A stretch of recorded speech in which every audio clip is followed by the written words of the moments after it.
It's the last day of 2025, and we have more reflections and insights as we head into 2026. Keep listening to hear what they are.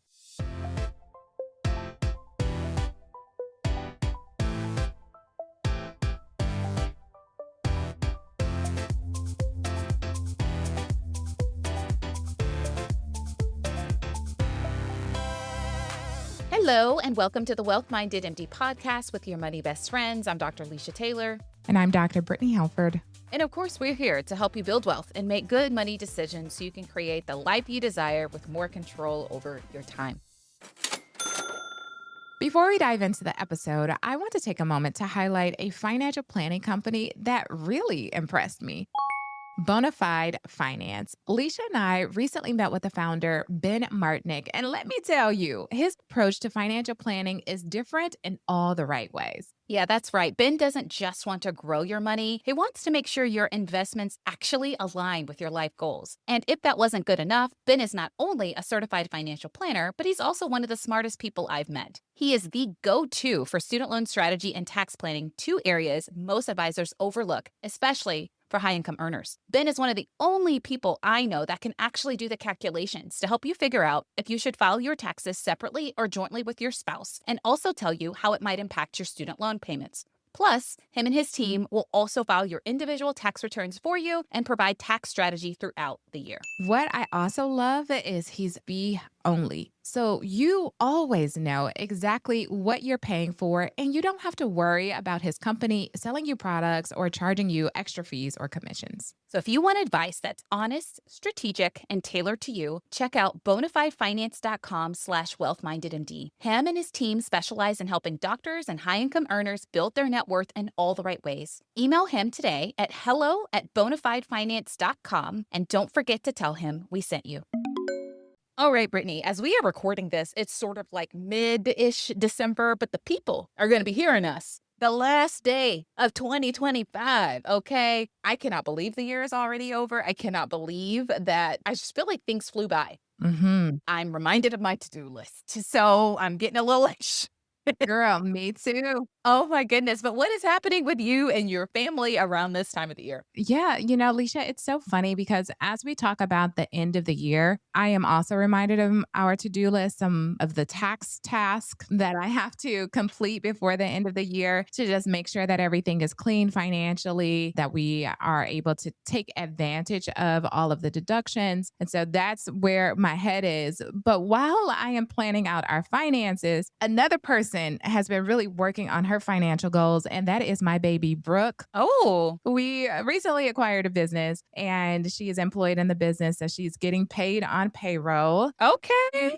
And one of the things that I've started to do is incentivize her reading. So she has a reading log. And at the top of this year, she set a goal to read 40 books. And I said, okay, Brooke, after you read 40 books, you'll get $20. And so she kind of was like reading very sporadically. But now she's read her 40 books and she's like, oh, hold on, mommy. What happens if I read 50 books? And so first thing in the morning, she's like, well, mommy, how do I get $70? How many books do I need to read to get $70? Wow. And so she is reading every night at dinner time. She's like, listen, I got a goal. She's like, I have new pajamas. I'm getting a new toy and a new water bottle. So I really love that by her seeing us set goals and knowing that the goals have a payoff, right? And that you can use money to build joy, to uplift others. She's now making these connections, and it's also helping her to read, to advance academically while achieving her goals. So I'm just really excited about witnessing her motivation, her dedication, her establishing new goals, and delaying her gratification because she could have cashed in her $20 weeks ago. And now she's like, nah, I'm about to stack.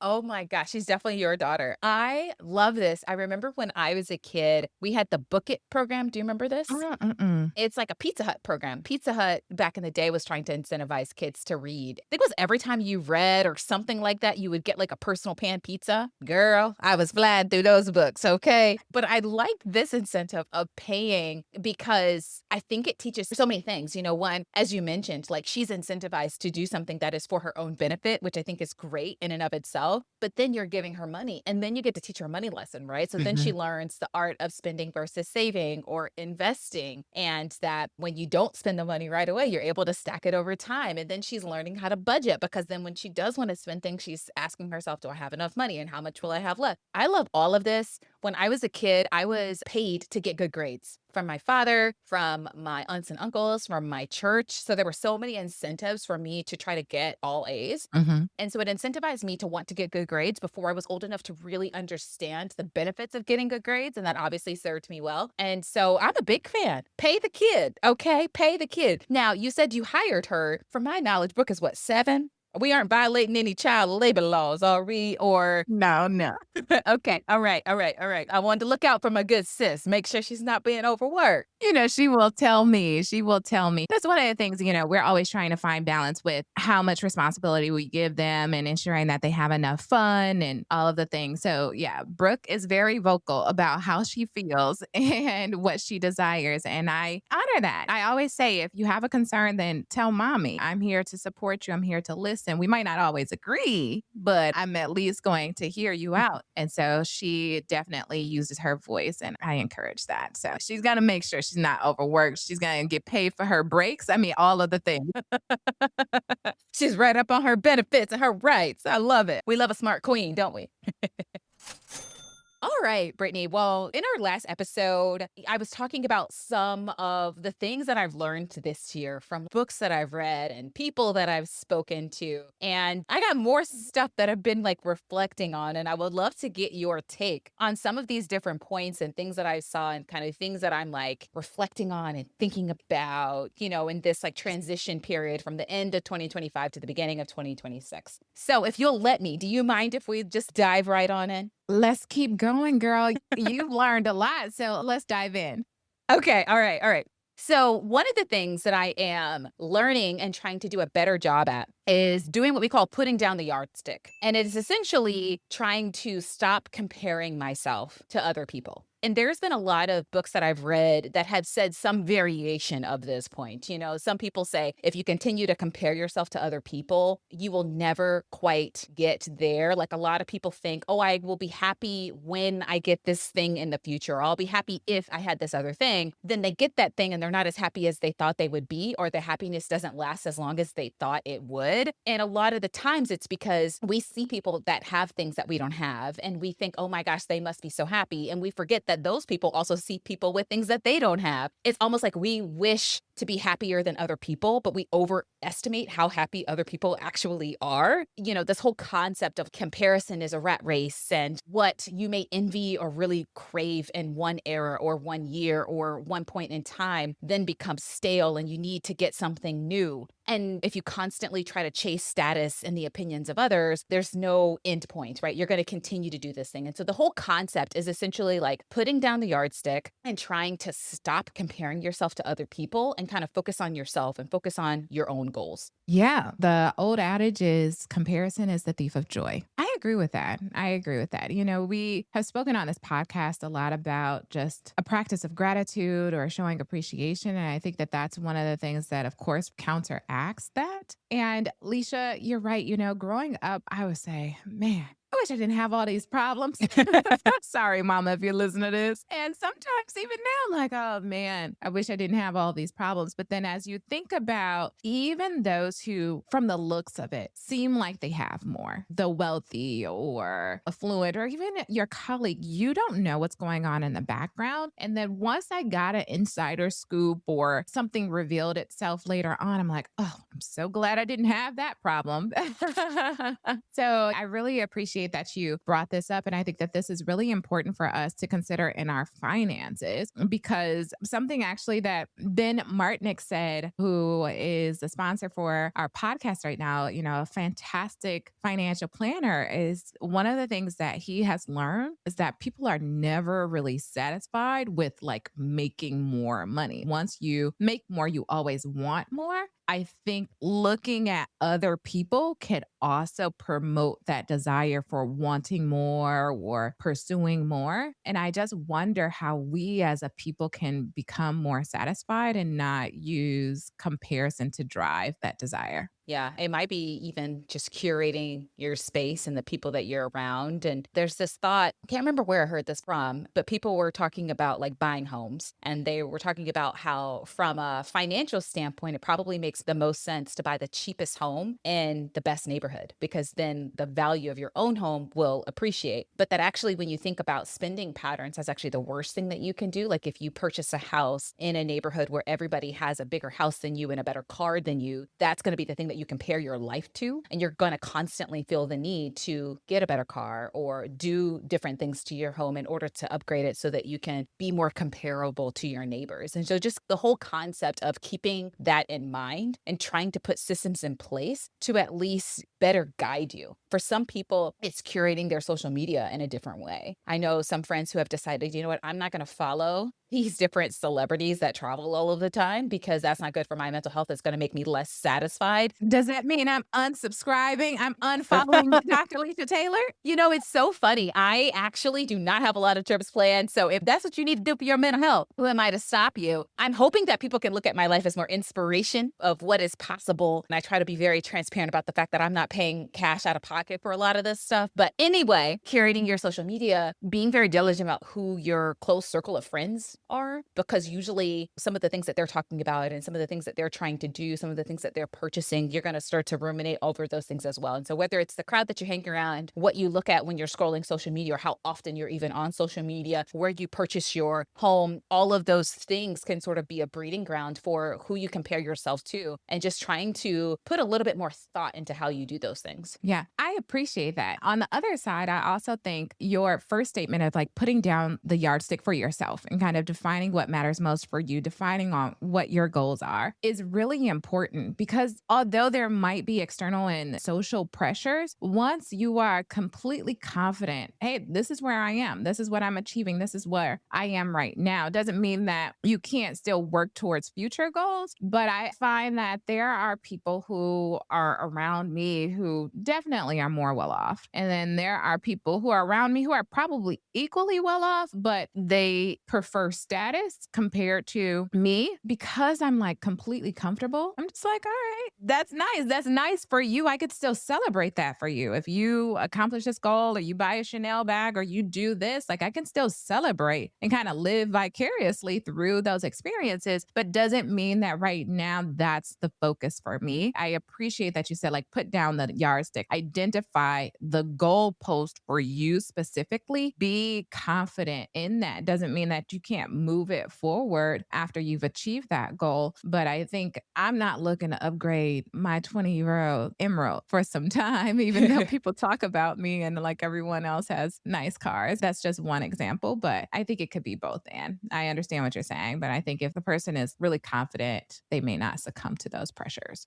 That's true. That's true. That's true. There's some areas of my life where I feel pretty confident and I wouldn't succumb to the pressure. And there are other areas where I'm like, you know what? I am thinking about it now. I guess it's kind of knowing what those different areas of my life are. The next thing that I've been thinking about, and this whole concept, is counting the true cost of getting more money. There's this old saying, don't sacrifice what you have and you do need for what you don't have and don't need. A lot of people use that saying when it comes to investing. Don't take riskier bets than you absolutely need to. If you're going to quote unquote win the investment game, if you know that you have a great chance of getting the exact amount of money that you need for retirement by, for example, investing in passive index funds, why would you then take a huge risk and invest your money in Bitcoin or something like that? Could it pay off? Sure. But could it also not pay off? Absolutely. And then you would lose a lot of the things that you need. But I think this also goes into time and how that's such a precious commodity. And it's like, if you're trying to get more money, one of the things that I've been asking myself is, what am I sacrificing? What am I giving up in order to be able to get more money? And when I think about the things that I have right now that I really do need in my life, those are quality relationships, family time, good health, rest, being able to celebrate the holidays with the people that I love, being able to carve out time to go to the gym, making sure that I have enough money that I'm saving for retirement. And so these are the essential things that I really do need in my life. And so whenever I am presented with an opportunity to make more money, whether that's to work another shift or to do this extra project or whatever, I'm asking myself, will doing this take me away from my family? If I do take on this project or get promoted to this next job, will this sort of decrease the time and the energy that I currently have to spend on my physical health and my ability to go to the gym? Will this cause extra stress that will affect my sleep? So as I'm thinking about these things, I'm thinking about, okay, maybe this opportunity is great monetarily, but maybe it's not great when I think about all of the other factors that come into play. And what is the true cost of me trying to get more money? I read in a book this year, and it was sort of this quote, which I think I'm paraphrasing here, but it was basically someone coming to the realization of saying, I'm happy watching you get rich doing something that I have no interest in doing, and just being okay with that. I see you getting rich doing real estate or short term rentals or Bitcoin or whatever, and just having enough confidence in yourself to say, you know what, I'm really happy for you, but that's just not my path. And not judging them for their path or trying to convert them to my path, but just kind of accepting your path is for you and my path is for me. And I just genuinely have no interest in doing that thing. And I'm okay with that. Yeah, I love that. I think acceptance is key too, and one of the underlying tenets of everlasting joy. And this really resonates with me because I had a coaching call recently with someone who took a job that offered a higher salary, also so that she could get the schedule that she wanted. So, talking about time. So, it's like the money and the schedule, but the benefits are very poor. It don't allow for achieving other financial goals. And when we are pursuing money, I think it also, we have to question ourselves, what else am I sacrificing and what is the trade off here? And to try to quantify that trade off. So for her, it's like, okay, I get a higher salary, but then I don't get these benefits. So I don't have access to a 401k and I don't have access to an HSA and health insurance. And so, what is the cost of me doing all those things independently? Depending on how long you're staying at that employer, that cost can be hundreds of thousands of dollars over time. And maybe the salary increase is just five figures. And so it's like, all right, well, this doesn't really make sense for what I'm getting. And I think oftentimes, at least for me, on the flip side of that, saving money, like I was driven by saving a penny and then I sacrificed and lost convenience. I lost time, I lost energy, and sometimes added complexity. And so now I'm like really evaluating those things. And then this also resonates with me because of bonuses. We talk about like that's one way to kind of increase your salary or your income is by getting bonuses. But sometimes these bonuses are tied to RVUs, meaning that you have to see more patients, or they're tied to certain performance standards that are just so high reaching that you would have to stay an extra hour or two at work in order to accomplish the goals or get there a lot earlier, you know? And that's where I was recently filling out some paperwork for me to get a bonus. And one, I haven't been really been clear about how much that bonus means for me. And then they were asking all of these questions and I completed the paperwork to the best of my ability. But I said, you know what? If I don't get this bonus, I'm okay because I'm not doing the stuff that they're going to ask me to do in order to get this bonus. That's going to equate to many more hours and a change in my schedule and less flexibility for my family. And honestly, is not worth it. So I'm glad that you brought this up because as high earning professionals who could just pick up another shift or who could go into work early or do all of the things, what are we sacrificing in order to just get a little bit more income that about a third is going to be taken away in taxes for most of us, anyways? I hear you. I hear you. Especially around this time of the year. I hear you. One of the things that I was thinking about, I think it's easier to turn down opportunities to make more money when you have clearly defined what enough is for you. And if you don't define what enough is, the answer is always going to be more and more and more. And I remember, again, reading in a different book about how you can have a lot of success in your life, but that can be easily destroyed by the urge to get more success. It's almost this concept of saying, I'm good, I've got enough, which sounds odd when it comes to money, right? You're like, okay, well, why would I not try to get as much as I possibly could? And it's again because of the cost of getting more. And again, what is my retirement number? What is my financial independence number? What target am I trying to get to? And by what age am I trying to get there? And then really asking myself, okay, how much do I need to invest and save each month or each year in order to reach that target by that date? It's like, okay, I need to save X amount of dollars. All right, well, I'm already doing that. And so now I'm giving myself the freedom to be able to spend what may be left over because, again, I already know that I've got a certain amount set aside for my goals. And so if I'm at the point where I'm paying my bills, I'm investing and saving exactly the amount that I need to be financially independent by the date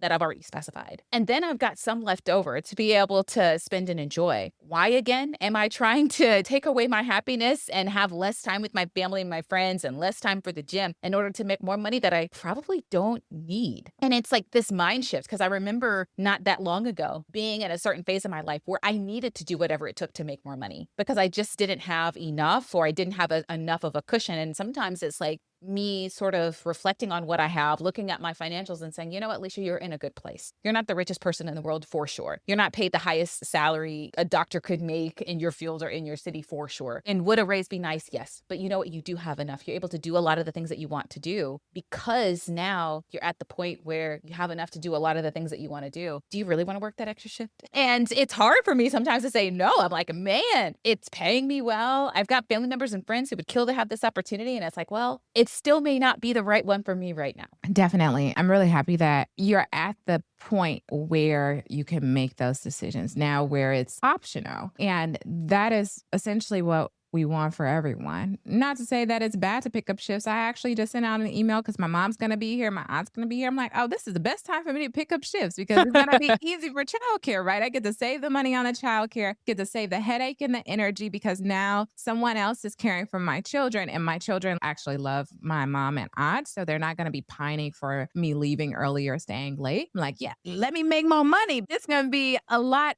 easier if I were to pick this up later. And so I think it's just all about timing, as you mentioned. It's all about timing. It's what we desire and ensuring that the more money aligns with our core values. And I think that what is really key is like when we're pursuing more money, we want to make sure that the money is not draining, that it's actually worthwhile, that it actually has that value. Because I think the currency amounts and the value is completely two separate questions and evaluations. All right, Alicia. So I like these so far. What other reflections did you learn this year? You know, one of the things that I learned was that contrary to popular belief, occasional splurges will actually provide more joy and happiness than a life of luxury, which like sounds odd. You're like, no, no, no, no, no. Alicia, I actually would prefer the life of luxury.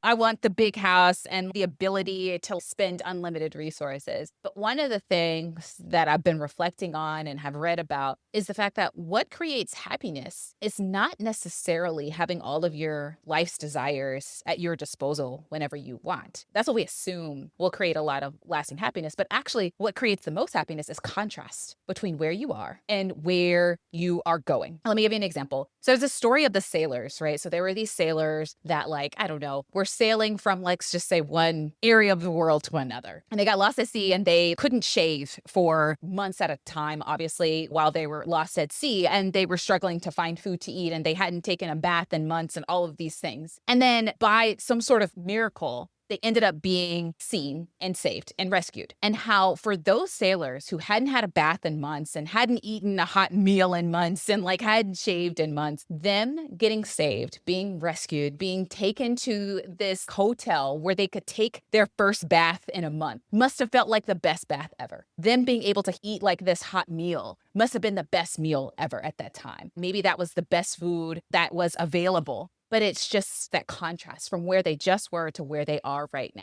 And how that's one of the reasons why occasional splurges actually bring you more joy than a life of luxury because you're able to create that contrast. And it's this whole concept of going from nothing to something feels a lot better than going from a lot to even more. Just think about it from a financial standpoint, right? If you were at the point where you are making the average American household income as a resident from maybe 50, 60 grand a year, and then your first year as an attending when you go to making 200K plus a year, that feels great. But then the next year, when you go from making an attending and maybe you get a small raise of like $10,000 or $15,000, it doesn't bring you that same level of joy because you don't have as much contrast. And so one of the things that I've been reflecting on is not necessarily how I can go on vacation every single month or how I can eat at this fancy restaurant every single month, is how can I create more contrast in my life so that when I do those things, I get the most amount of joy and happiness from them. And so I've tried to build in occasional splurges and actually keep my expectations at a manageable level. It's like I want to have living accommodations that are comfortable to me, but create enough contrast that when I am able to experience something amazing, I appreciate it even more. This is sort of a weird concept that I'm trying to do is like sort of create more contrast so that I can really enjoy these occasional splurges in my life. So, Alicia, we don't want you to stop bathing and eating cereal only for your meals, you know? Noted, noted, noted. I will not go that far. I will not go that far. Oh my goodness. I think you're right about the occasional splurges because it also allows for that moment of kind of nostalgia, like, oh, remember when? And so thinking about parenting and thinking about how do we provide resources to our children so that they are able to achieve their greatness, but not feel super entitled and overprivileged. I think this is the way to do it. We go on vacation. They're looking forward. They like on the calendar. Brooke has a calendar right now. She is counting down the days that she can go to grandma's house. And what she's looking for at grandma's house is I can eat as many snacks as I want. And I get to go and get into bed with granddaddy and watch Bluey in the morning. And that is because they don't have 24-hour access to screen time here. We limit their screen time. They get one treat a day, maybe multiple if they're being cared for by my husband and they go to Starbucks. But for me, it is not a routine thing. So this time at grandma's house is a sporadic luxury that they are really looking forward to. When we think about how the brain works and where we get those dopamine boosts, it's the anticipation. And so if you're anticipating that you're going to have this luxurious experience or this nice vacation, then that's going to foster those intermittent, at least moments of joy. And then as you're reflecting on it, you still can get some of that same dopamine boost because it's not always persistent. So I really appreciate that you've highlighted this. For me, what it's bringing to mind is how can I plan a little bit more for these moments of joy? Yes, I enjoy going home and being able to kind of relax from a parenting perspective, but how can I build in a little bit more luxury? How can I build in a little bit more rest for myself and treatment and give me things to look forward to help to foster that joy, but make them frequent enough that I feel the impact, but not so frequent that I don't feel the impact? Yeah. So you're creating more moments of joy. I'm trying to enjoy my occasional splurges and being very strategic about what those are and when I have those happen. So that's, a concept that I've been reflecting on. And then another one, Brittany, is this concept of utility over status when it comes to the things that I purchase.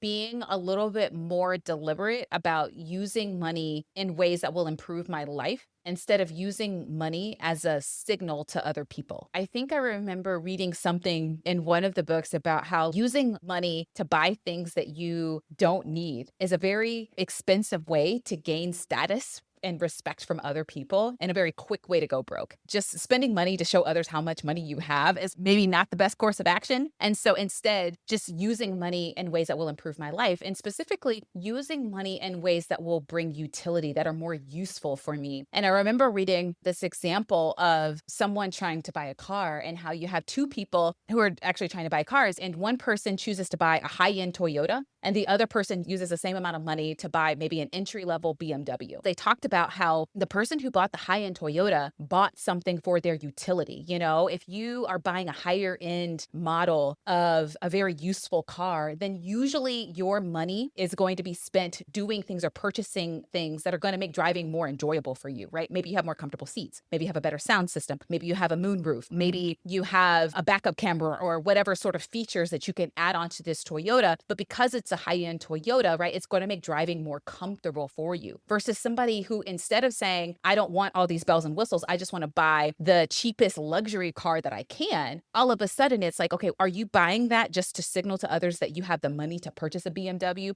But now, since you've chosen to purchase this more expensive model, you don't have as comfortable of seats or you don't have as smooth of a ride or you don't have as great of a sound system. And so there's this whole concept of if I need to buy a car, maybe I should buy a car that's going to bring me more utility instead of just solely focusing on the status. Because when you focus more on utility and usefulness and things that are going to enhance your life, usually it's going to bring you lasting pleasure. Usually it's going to bring you more happiness. That's a concept that I'm thinking about. Like, okay, sometimes I do buy things for status, but it's being really cognizant about when I'm doing that and how maybe I should be more deliberate about spending more money on utility and thinking to myself, how can I spend this money in a way that's going to actually improve my life?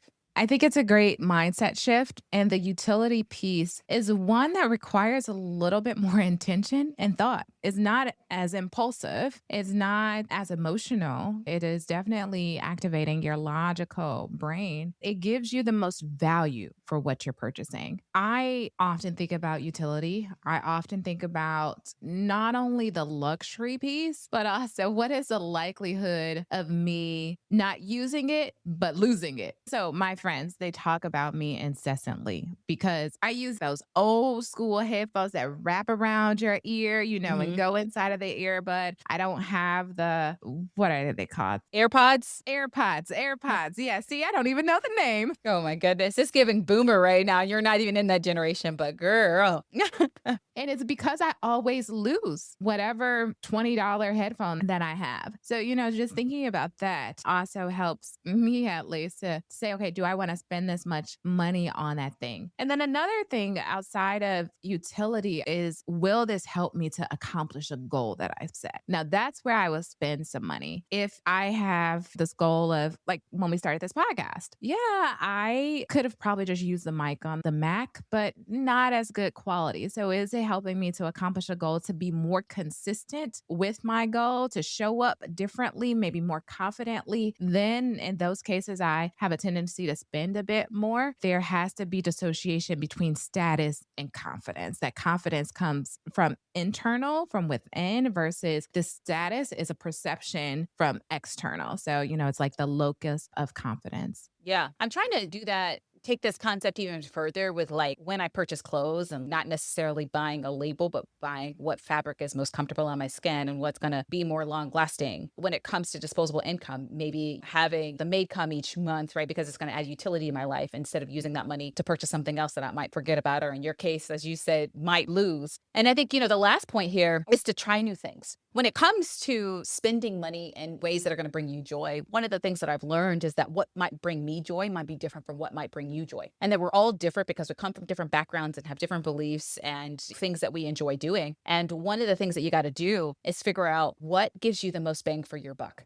If you spend a little bit of extra money on one area versus another, what is going to give you outsized value? And oftentimes you don't know what's going to bring you joy until you actually try it. And so one of the things that I'm trying to do in this new year is just experiment and try new things. If I spend a little bit of extra money on food, does that actually give me outsized joy, or do I not really care about that? And it doesn't have to be a large amount. It could just be, okay, I'm going to go to a more expensive restaurant. I'm going to eat really amazing food. I'm going to say, do I get a lot of joy out of this, or did I really not care and I could have just cooked at home? Travel is one of those things that I've realized after spending more money on travel that brings me outsized joy. And so one of my spending areas is on travel versus somebody else. Maybe they hate traveling, they hate packing, they hate being away from home, and they'd rather be home. Spending more money on travel doesn't give them that joy. Maybe it's different experiences, going to concerts. Maybe it is giving money away. Maybe that brings them outsized joy. But this whole concept of just trying new things and just figuring out what brings you happiness. And, on the other side of this, I remember scrolling on social media and seeing a quote. It was like a little carousel. The quote was, "You're bored because you're boring." And how sometimes a lot of people, they're like, man, I'm so bored. I'm so bored. It's like, well, you're bored because you're boring. And the way to sort of cure that is by curiosity. You have to be curious about different things. And a part of that is really just stepping outside of your comfort zone. I talk about this with my dad all of the time, who is still working, even though I think he should retire. And his question is always, well, what would I do? And I'm like, Dad, this is an awesome time for you to experiment. Your entire life, you've had to work for money because you've had a family to support. Now you're in an amazing position where you're really healthy and your family doesn't need you financially anymore. Go find out what will bring you joy. Maybe it is taking tennis lessons. Maybe it is volunteering at the church. Maybe it is mentoring some young man. Maybe it is starting a new business. Whatever it is, just try new things. And so that's one of the things that I am trying to challenge myself with, is like, I'm going to try a bunch of new stuff. I'm going to figure out what spending areas give me outsized joy. And then I'm going to lean into that. I love this concept of outsized joy. And I think it really requires introspection, right? Knowing thyself, being true to it, and just owning it. Like you said, not judging what someone else is doing or how they're spending their money, because for them, that might be the key to their source of joy. But for you, it might be something completely different. When we think about outsized joy, Leisha, I got a question for you. Is that going to be like a comparison of the cost or just all encompassing? So, for example, you mentioned going to a nice restaurant, but in order to go to a nice restaurant, right, it might have been that you had to travel there. So there was some travel time and you had some other expenses or you had to make the reservation, et cetera, things of that nature. Versus when you're cooking at home, you got to go to the grocery store, you got to order the groceries, you got to do the prep. Like, how are you evaluating the outsized joy? Is it just from a cost basis or is it from like a holistic perspective of time, energy, money? If I'm being really diligent about it, it probably should be more holistic. And I actually think that that's probably why sometimes my expectations don't match my reality because Mhm. maybe I was initially evaluating it on like a financial basis, but like that didn't give me as much joy as I would have thought. Or maybe that gave me more joy than I anticipated. And it's because of all of those external factors that are involved. And I think one of the things that I also need to do, and thank you for bringing this up, is really evaluate like, why do I feel the way that I feel after, I've done an Mhm. activity? And it might be that for me, it's like, I don't actually mind cooking, but I do mind cooking if I'm tired, right? Initially, I thought, oh, I don't like cooking. I was like, oh, no, I actually do like cooking. I just don't like cooking after I've worked 12 hours. So it's like, okay, what are the other factors that are confounding my perception of this activity? And maybe I should try to do this in a different way. And so I think that's great. And that's another thing that I'm going to take into account is like maybe the restaurant experience will be less enjoyable if I try to go during rush hour and I've just had to deal with like an hour of unexpected traffic and I can't find a place to park. All right, maybe I'll try to go at a different time. And so I think it's reminding me that maybe I need to try things more than once in different ways and just try to play with some of these variables. For travel, for example, for some of the folks that I've spoken to who said like, oh my gosh, girl, I hate the process. I hate traveling. I've had to challenge them and say, look, well, why do you hate traveling? And they're like, I do not want to sit in an uncomfortable seat for 12 hours. It's like, well, I don't either, but I've eliminated that because now I fly in business class and I have a bed on the plane. Wouldn't you feel different if you didn't arrive jet lagged and your back didn't hurt because you weren't forced to like sit upright for 12 hours? Imagine if you could sleep. They're like, oh yeah, I think I would like that. It's like, okay, let me reevaluate why I feel the way I feel about certain experiences and maybe try them again in a new way. So even being a physician, like I talk to people all the time who are also physicians and they're like so burned out. They're like, oh my gosh, I cannot do that. There's so much administrative tasks and I have to see all of these patients and I don't get enough time with the patients and like I don't have enough time for my family. And I'm like, that makes sense. I would too be burned out if that were me, but I have deliberately taken less money in salary so that I could have a flexible schedule. I don't have to see patients every day. Like, wouldn't you feel better if you didn't have to work clinically every single day? Or like, I don't have as many productivity pressures. Like, wouldn't you feel great if you saw half the amount of patients that you saw? And they're like, oh yeah, yeah, I would love that. Or wouldn't you feel better if you had more vacation time, And so again, it's about asking myself, what experiences do I like? What things do I not like? Why do I not like them? And let me try them in a different way or just move some different variables around to see if the amount of happiness and joy that I get from said thing can increase. Love that. I don't have anything else to say. I want to say, Dr. Alicia Taylor, you've learned a lot in 2025. I'm looking forward to your teachings in 2026. Thank you, thank you, thank you. All right, hopefully you all learned from this episode. All right. Well, now since we've talked about like all of these money reflections, Leisha, and I must say that some of these things on the list, I'm like, oh, I never thought about that one. But as we move on, I want to think about some fun ways to spend my money. I'm always learning from you. Last time you didn't have anything for me. This time I hope that you have some better recommendations. You're putting high expectations up here. Okay. I was going to say something that is not fun, but now you're making me reconsider. So, first of all, I got to vent. I spent a ton of money on a new laptop. My laptop, I don't know if I told you, but it died. I had a 2017 MacBook. I was rocking 2017. It is the end of 2025. So, one could say I got my money's worth, but it was so bad, Brittany. I couldn't even turn my laptop on. The screen was black. There was a dark gray folder with a sad face that said contact mac.support.apple or something. And I was like, that can't be good. I went to the Apple store. I'm asking to speak to somebody about laptops and I pull it out. And the sales associate's like, I got to get my manager. The manager comes around and goes, I haven't seen one of those in a long time.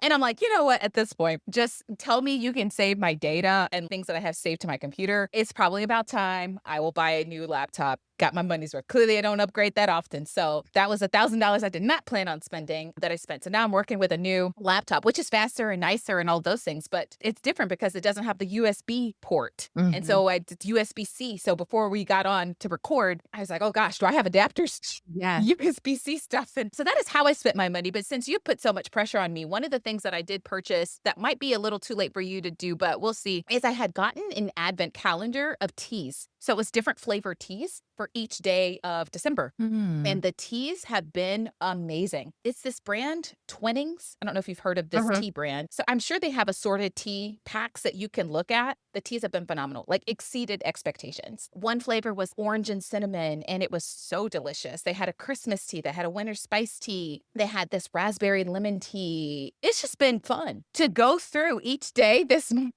and try these different flavored teas is one of the things I've been looking forward to. As long as it's not a black tea, I'll drink it at the end of the night, kind of wind down, if you will. It's a better way to wind down than the wine I had been having. So one thing fun that you could do is look for different assorted teas. Found that brand and I've really loved it. Yeah, Alicia, this is a great way to spend my money on fun. So thank you. Thank you. You have earned all of your accolades back. Okay. We love to drink tea in this household. The kids love adding way too much honey to their teas. And it's just a great way to kind of warm up from the inside out. I am very frugal, as you all know. So I'm always turning down the temperature. I'm like becoming my father. So this is a great way for me to affordably heat up my family and to infuse a little bit of new flavors and also some joy. So thank you. I'll have to look for that one. For me, I am spending my money on going to a concert. Actually, my husband purchased the tickets, but it comes from the same pot. So I'm going to say that this is my spend for the fun money. So we're going to see CeCe Winans in Ooh. concert, and I am really excited to see her. I am a woman of faith, and sometimes when you do not have the words, you just need a song. You need a song to kind of speak to your spirit, and she's been doing that for decades. So I'm really excited to go. I always enjoy hanging out with my husband to be able to connect over anything, but really in our faith, to connect with music and paying somebody else to watch my kids for the evening. Are you happy to get a night away from the kids or Yeah, is it the song and the worship? Because I can't really tell. Okay. You seem, to be honest, you seem excited equally for both parts. I am. The amount of times that they call my name when, it's my gosh. I'll have to let you know how the concert is if they're ever coming to Atlanta. Ooh, okay, yeah, and let us know how it goes. Alrighty, hopefully you enjoyed that episode today. As a reminder, Ben Martnick and his team at Bonafide Finance are happy to help you with your finances. I know that this is the last day of 2025, so as you head into 2026, perhaps one of your goals is to get your finances on track. And if that is the case, please reach out to Ben and his team. They would love to help you. You can click the link in our show notes. You can also go directly to the website, bonafidefinance.com/wealthmindedmd. We have that unique website so that you can make sure that you get the discount that is allotted to all of our listeners, okay? Please consider supporting those who support us. Have a wonderful end of 2025, and we can't wait to come back to you again in 2026. Hello, everybody. It's me, Brooke. I'm recording a little disclaimer for my mommy, Dr. Brittany Halford, and her friend, Dr. Lisa Taylor. Just so you know, they're not financial advisors, tax professionals, lawyers, or financial planners. Everything you hear is for education and entertainment. It's not strict financial advice, So use your best judgment, chat with a tax professional, and all those other people that you need to talk to. Thanks for tuning in today. Keep cruising on your journey to wealth and wellness. Bye-bye.